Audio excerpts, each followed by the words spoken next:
Greetings, strikers and truckers. Thank you so much for your continued support. So before I get to the main topic of this video, I just want to do a little bit of housekeeping, let you know what I'll be doing in the future, what plans I have for other videos.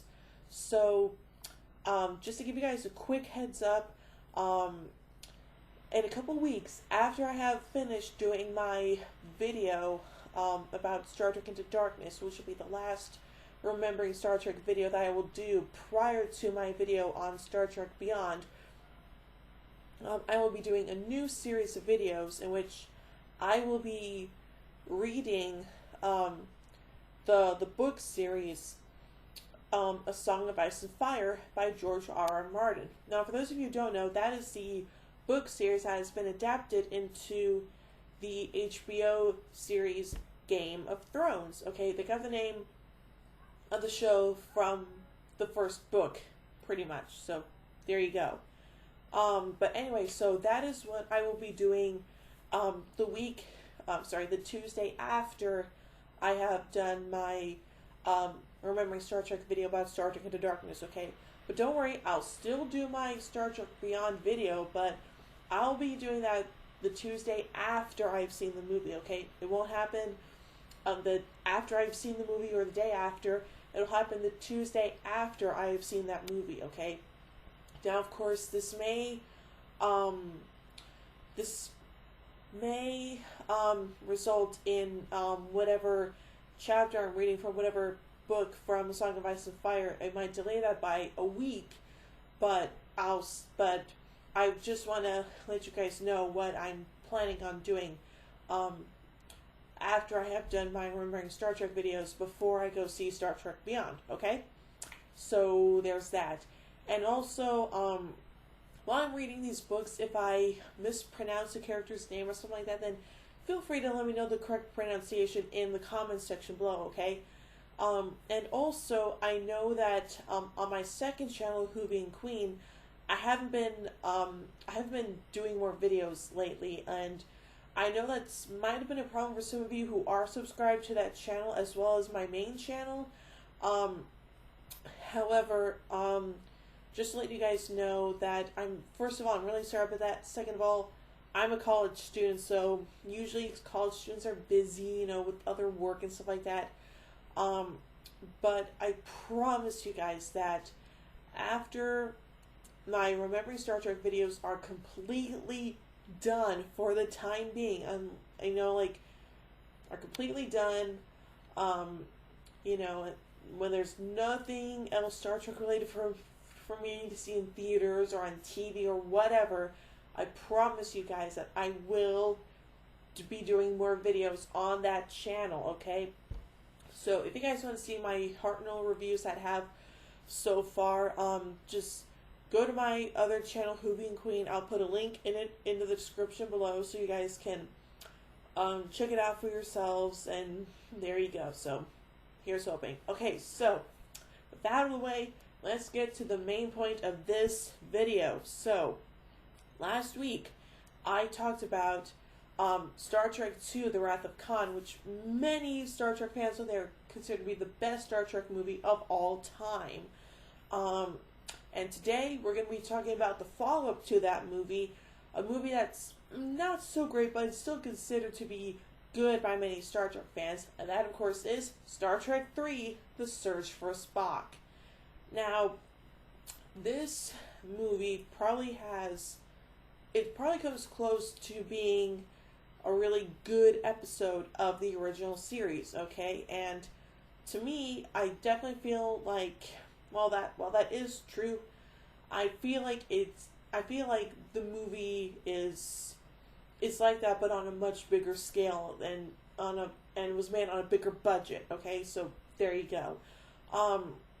So basically the plot of this movie is that Kirk and company, they find out that Spock is on the Genesis planet, and they have to go there and get him back because apparently before Spock died, he put his cadre in McCoy, so they have to get Spock's body so that way Spock's Contra can be put back in it, and McCoy can be normal again because he's been acting weird throughout most of the movie. And stuff like that, quoting Spock, acting like him, etc., etc. So, yeah, that's basically what they have to go do. And the only way that they can do that is by going to Vulcan to do this whole Contra ritual thing. Yeah, that's pretty much the plot of the movie. And, oh yeah, there's a Klingon villain who's played by Christopher Lloyd, also known as Doc Brown, aka Doc Brown from the Back to the Future movies.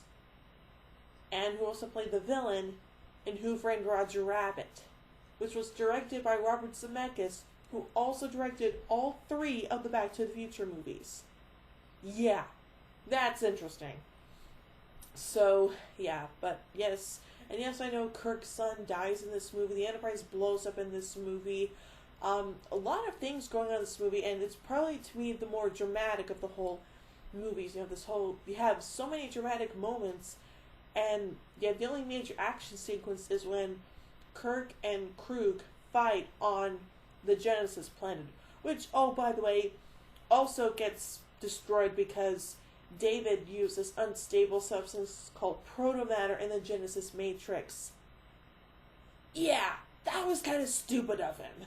And, oh yeah, Saavik is not played by Kirstie Alley in this movie. Instead, she's played by Robin Curtis, who plays Saavik in this movie, and plays her again for a short time in Star Trek IV.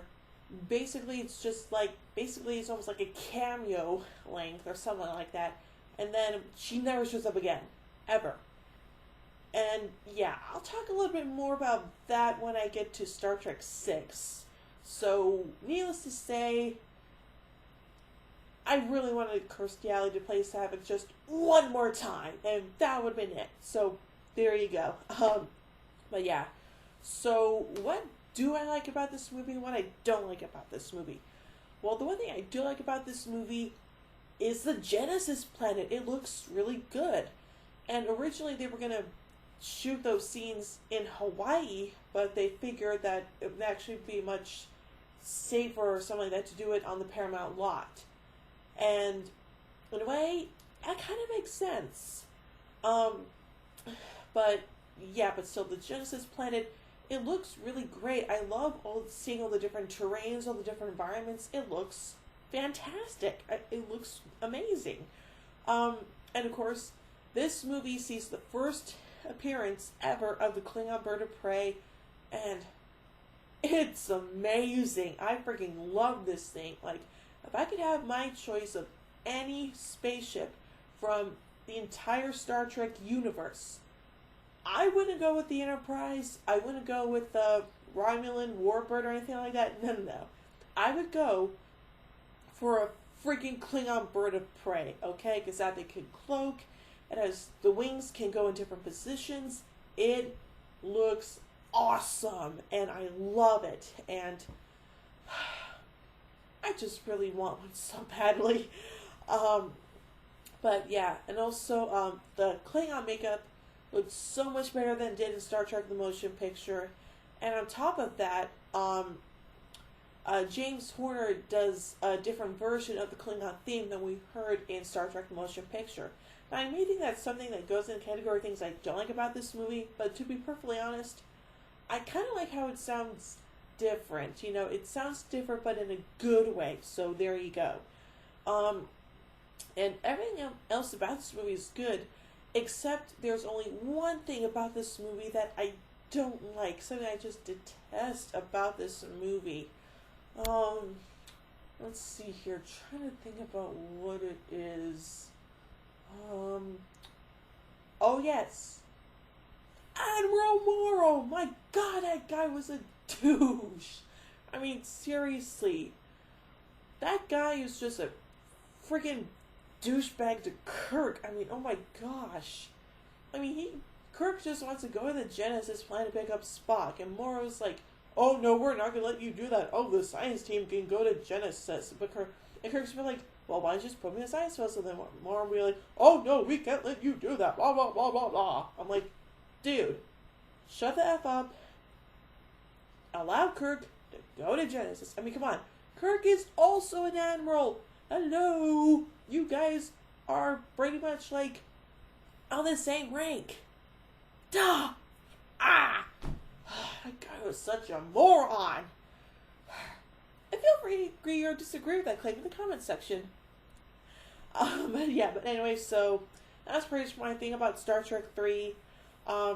So that's pretty much all I gotta say about it, really. So next week, Remembering Star Trek, we'll continue with my favorite movie out of all the Star Trek movies. And I know what you're thinking, and yes, it's true. My favorite Star Trek movie of all time is Star Trek IV, The Voyage Home. And I'll explain why that is next week. So until then, thank you guys so much for your continued support. I cannot do what I do without you. Live long and prosper, and have a nice day. See you guys next week.